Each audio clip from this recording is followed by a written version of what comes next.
साथियों, आज के वीडियो में मैं बहुत ही महत्वपूर्ण बात करने वाला हूं कि एक ऑर्गेनाइजेशन, एक संस्था यदि अपने सदस्यों से मेंबरशिप फीस लेती है तो इस मेंबरशिप फीस पर क्या इनकम टैक्स लगेगा, क्या इस पर जीएसटी लगेगा, सारी बातें आज मैं करने वाला हूं। एक संस्था या एक ऑर्गेनाइजेशन एक सामाजिक संस्था हो सकती है, किसी समाज की संस्था हो सकती है, कोई ट्रेड एसोसिएशन हो सकती है, या कोई क्लब हो सकता है, या कोई रेसिडेंशियल वेलफेयर सोसाइटी हो सकती है। सारे नियम को ध्यान से सुनिएगा।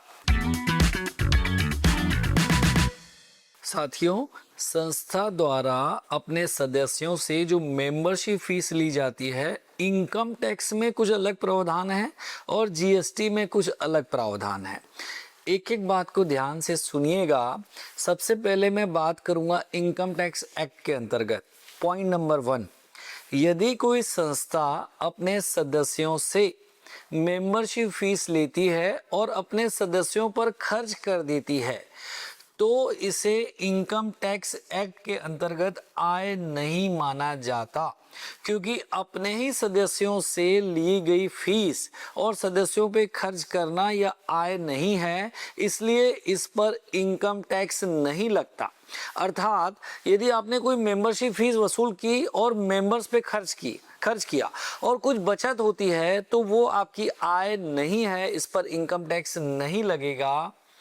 पॉइंट नंबर 2, यदि संस्था अपने सदस्यों से के अलावा बाहर वालों से कोई आय प्राप्त करती है, जैसे किसी संस्था के पास कोई प्रॉपर्टी है और वो गेस्ट को किराए पे देती है और गेस्ट से किराया वसूल किया जाता है, या संस्था यदि कोई बिजनेस करती है उससे आय अर्न करती है, या फिर संस्था के पास जो पैसे हैं वो बैंक में रखते हैं या किसी और के पास और उससे जो ब्याज की आय होती है, क्योंकि ये आय सदस्यों से नहीं है इसलिए इस आय पर इनकम टैक्स लगेगा। पॉइंट नंबर 3, यदि कोई संस्था अपने सदस्यों से मेंबरशिप फीस ले रही है और यदि उसे ज़्यादा खर्च कर दी, अर्थात इनकम नहीं हुआ उल्टा लॉस हुआ, तो ऐसी स्थिति में इस लॉस को भी एडजस्ट कर सकती है वो अपनी दूसरी इनकम से, जो दूसरी इनकम टैक्सेबल है उससे भी वो समायोजित कर सकती है, जिसकी अधिकतम लिमिट है टोटल इनकम के 50% तक उस लॉस को समायोजित कर सकते हैं। पॉइंट नंबर 4 में मैं बात करूंगा जीएसटी के प्रावधानों की।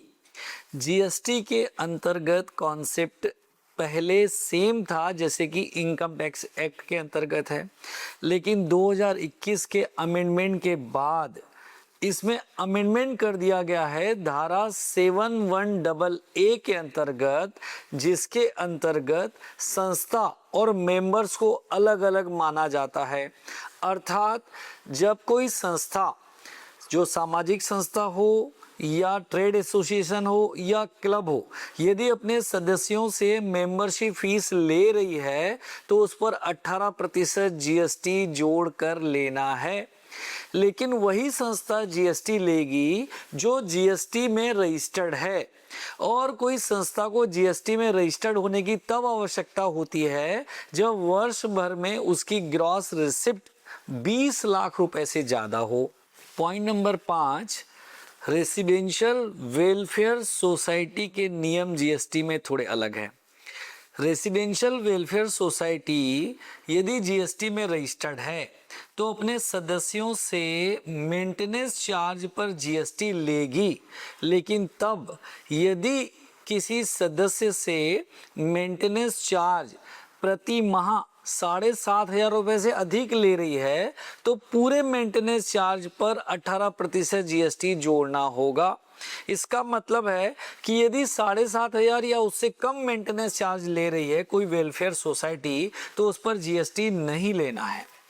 पॉइंट नंबर 6, ऐसी संस्था को यदि कोई डोनेशन मिलता है अपने मेंबर से या बाहर से तो ऐसे डोनेशन पर जीएसटी नहीं लागू होता, बशर्ते कि ऐसे डोनेशन पर डोनर को कोई लाभ नहीं मिलता।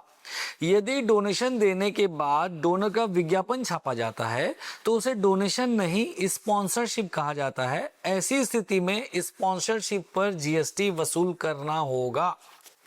पॉइंट नंबर 7, यदि कोई संस्था अपने सदस्यों से प्रतिवर्ष मेंबरशिप फीस लेती है, जो कि धार्मिक संस्था हो सकती है, चैरिटेबल संस्था हो सकती है, लेकिन उस फीस का जो आय आ रही है उसका खर्चा मेंबर्स पर नहीं करके गरीबों पर करते हैं, गरीबों को दान बांटना, गरीबों को अनाज वितरण करना या कुछ भी अलग लोगों के लिए खर्च किया जाता है, तो ऐसी स्थिति में जो मेंबरशिप फीस ली जाती है उसे मेंबरशिप फीस नहीं कहा जाएगा वरन डोनेशन कहा जाएगा। तो ऐसी स्थिति में उस मेंबरशिप फीस या डोनेशन पर जीएसटी नहीं लगेगा। साथियों, अंत में मैं यही कहूँगा कि ये संस्थाएं जो निस्वार्थ भाव से सेवा का काम करती हैं, जैसे सामाजिक संस्था हुई या ट्रेड एसोसिएशन हुआ या क्लब हुआ, इनको इन प्रावधानों को समझकर जीएसटी को वसूल करना होगा। क्योंकि यदि आप आज जीएसटी वसूल नहीं करेंगे और आप जीएसटी के रजिस्ट्रेशन के दायरे में आते हैं तो जीएसटी डिपार्टमेंट बाद में आपसे जीएसटी वसूल करेगा।